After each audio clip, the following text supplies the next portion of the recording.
promises which, according to him, has not been fulfilled. Tonight, we'll be dissecting the president's performance, especially the major agenda of fixing insecurity in Nigeria and the economy issues, and of course, fighting corruption, which Mr. Omokri says is far from doing so. And of course, we will get some response from the APC. Well, Mr. Reno Omokri, lawyer and author, he joins me now from London. Thank you so much, Mr. Omokri, for your time tonight on the program. Let me begin with you, Mr. Omokri. On a day like this, you raised some very, very strong accusation against this government. First and foremost, on the issues of anti-corruption, you said that corruption is not being fought in this government, rather that corruption is going on in this government. What are your claims, and what do you have evidence of those claims? Well, I don't have claims. I deal in facts. I don't deal in claims.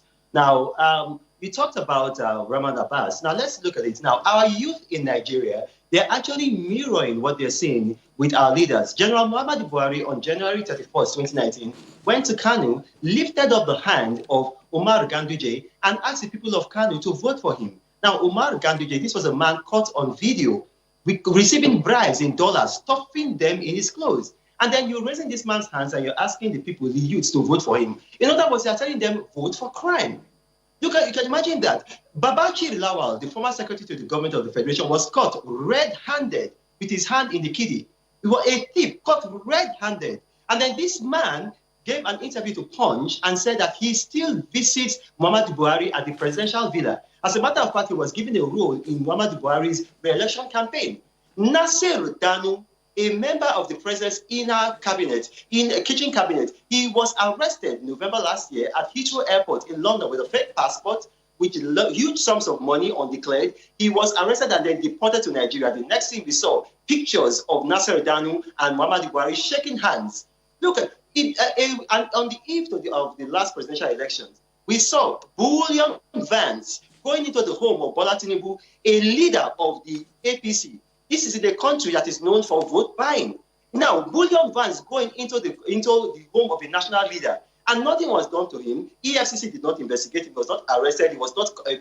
So what you are seeing is that corruption is so brazen. And Chinua Achebe said in his book, Arrow of God, that when a child is asked to go and steal by his father, he does not go stealthily. He walks boldly and breaks into the door. And that's what you've seen with Abbas or Hushpapi. He has seen his leaders portray corruption as something that you can vote for, something that can visit you at the presidential villa, somebody that is, you can call somebody your national leader, and yet you have this kind of behavior. And so he is exhibiting what he's seen. That's why he was flaunting his corruption on social media.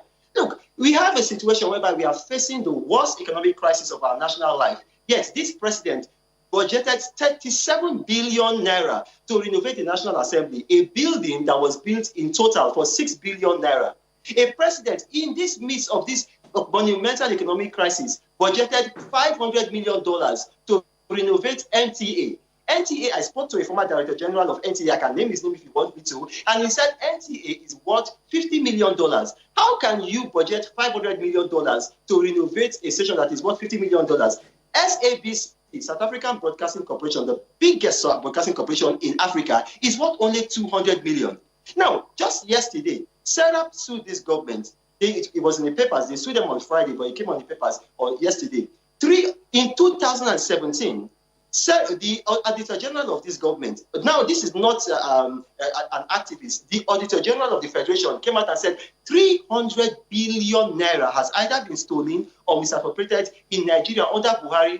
Now, in 2017, that means he had just been 2 years in office. You can imagine how much has been stolen now. What I'm trying to say is that this administration is not giving our youth a good example. The examples that they're showing are, look, 2015, May 29, when former President Goodluck Jonathan handed over to Muhammadu Buhari, Nigeria's total debt was 11 trillion. As I speak to you right now, Nigeria's total debt is 28.63 trillion. It is multiplied by 3. Our foreign debt, 2015, was $7 billion. As I speak to you right now, it is $29 billion. And this man says he wants to borrow $22.7 billion more. And what are you doing with the money? You are not building schools. You are not building hospitals. You budgeted 11 billion for Aso Rock Presidential Clinic. That clinic could not treat the chief of staff to the president when he had COVID-19. Where has that money been going? Mr. So Mr. these are the Omokri, when you yeah. raise the issue of Hushpapi, and perhaps what birthed this conversation is the allegations or the criticism coming from the APC that some leaders of the PDP are seen in pictures with this man that has since been arrested and taken to the United States. Are you in some way saying that there is a justification for Hushpapi's alleged behavior or suspected frauds? Hushpapi is a criminal. He is facing the law and he should be sent to jail and then the key thrown away. But let's look at the issues. Let's not look at shadows. The picture, Atiku Abubakar was at an event where it was packed full of Nigerians. And one of the people there was this young man. And at that time, nothing was known about the young man's criminality. He was just thought to be an influencer. And he came and took a picture. Atiku Abubakar is probably the most popular Nigerian today. And if a Nigerian comes up to him and says he wants to take a picture, of course he will take a picture with him. Now, compare that to Muhammadu Buhari. Nasiru Danu was photographed with Muhammadu Buhari after he had been exposed by the British as somebody who is a money launderer, somebody who is a fake passport, arrested at Heathrow, deported back to Nigeria. Now, this is after. And then Muhammadu Buhari was photographed with him, taking the picture with him. Babaji Lawal, after he was exposed as a thief, his hand caught in the kitty. General Muhammadu Buhari in was the case of Mr. Babaji Lawal, Mr. Omokri, in the case of Mr. Babaji Lawal, this is a case that is in court. I would like, since you're a lawyer, the use of language because it's a suspect because the case is in court. You can continue, please. Well, I have a master's degree in law. I schooled in England. I worked in the British Parliament. You're wrong there. It is a proven fact that Babaji Lawal, if you look at the pleadings by the EFCC and if you look at his own response, he has not denied that fact. So it is a proven case that Babaji Lawal is a thief. And I will repeat it, he's a thief. Now, going further, let's talk about Umar Ganduje. No, but in Nigeria here, perhaps, apologies, Mr. Omokri, in Nigeria here, you're probably practicing law outside of the country. In Nigeria here, what obtains is that you cannot call someone a thief when the case is still in court. It's still been taken up in court. So you cannot, the court has not called him a thief just yet. So the case is in court. That's why I'm advising you, and you're on the national TV. Okay, so I'm advising you on the use of language. Those are your words anyways. Babaji Lawal, he's to take me to court and he'll be disgraced if he tries that. But let's go on further. Umar Ganduje was caught on camera. And then you went on the 31st of January 2019 and you held up his hands. Now, are you going to say that because he has not been charged to court, you can go him? So this is hypocrisy of the highest level by the APC. The APC should address General Muhammadu Buhari's romance with corruption. That's what we are talking about. Look at the National Health Insurance Scheme. The man that was there, when Muhammadu Buhari went to London for his treatment, the acting president, Vice President Yemi Osinbajo, removed that man. General Muhammadu Buhari came back and reinstated the man. Eventually, after much pressure by people like myself and others, the man was removed from office. Has he been charged? Let me ask you a question, Shehu. The Ikoyi apartment billions, it was investigated 3 years ago. How come Nigerians do not yet still know who owns the Ikoyi apartment billions? The governor of Rivers State, Wike, said that the money is owned by a former governor of Rivers State who happens to be a member of the cabinet of Muhammadu Buhari. Now, we don't know if it's true or not, but that's what he alleges. How come they have done an investigation and they cannot tell Nigerians who owns that money? If that money had been owned by a PDP-linked person or an opposition-linked person, it would have taken them 2 seconds to say who owned that money. So these are what we are seeing. Mr. Mokri, let me quickly ask you. If you're talking about corruption under this government, for example, about 871 billion looted funds are said to have been recovered, 407 mansions just in 3 years. For you, you think corruption is not being fought based on some of the facts on the table? Well, let me just put it there. You said they claimed. Now, that's a claim. Now, if you read the letter that was written first by the former Minister of Finance, Kemi Adeosun, she actually contradicted that and said that the man there, Magu, had been playing to the gallery, that the figures that he said he had collected were not the same as the amount lodged in the central bank. And if you recall, just a week ago, the current Attorney General of the Federation, Malami, had written a letter saying that the man himself, Magu, is corrupt.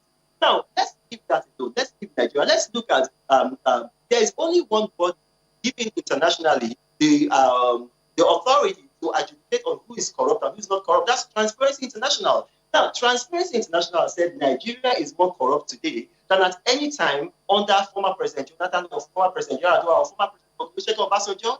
As a matter of fact, we made our best improvement on the Corruption Perception Index in 2014 when we moved 12 space forward and we became 136. Now, under Muhammadu Buhari, we went 12 places backward and we went to 148. Now we are back at 144. So even corruption, even the international community is seeing this. So it's not something that I'm making up. Mr. Omokri, yeah. So if you would rate this government in the last 5 years compared to the Goodluck Jonathan or the PDP government in that same amount of time, how would you rate this government in performance? Because the former president, Goodluck Jonathan, whom you worked closely with, spent 5 years. This government has spent 5 years also, the APC government. How would you compare?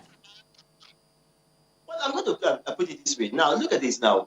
In the MTEF, that's the medium-term expenditure framework of the first quarter that was just recently released, it shows that now Nigeria's debt to revenue ratio is 90%. That means we are spending 90% of our revenue on debt servicing.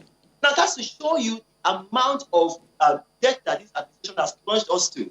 Now, when you compare this administration with former President Jonathan's government or Yar'Adua's government, yes, there was some corruption there. It's a human government. But the difference between that government and this government is that under Jonathan, there was corruption. In this administration, corruption is official. So you had a situation whereby under Jonathan, there were corrupt officials. But in this administration, corruption was official. Under Jonathan made some mistakes. In this administration, Muhammadu Buhari is himself a mistake. All right, Mr. Omokri, because of our time, we have to leave it at that. Thank you so much, Mr. Reno Omokri, lawyer and author, a former aide to former President Goodluck Jonathan. Thank you so much indeed for your time. You're very welcome. God bless you. Thank you. So let's get some other perspective to this one, perhaps one that is not in agreement.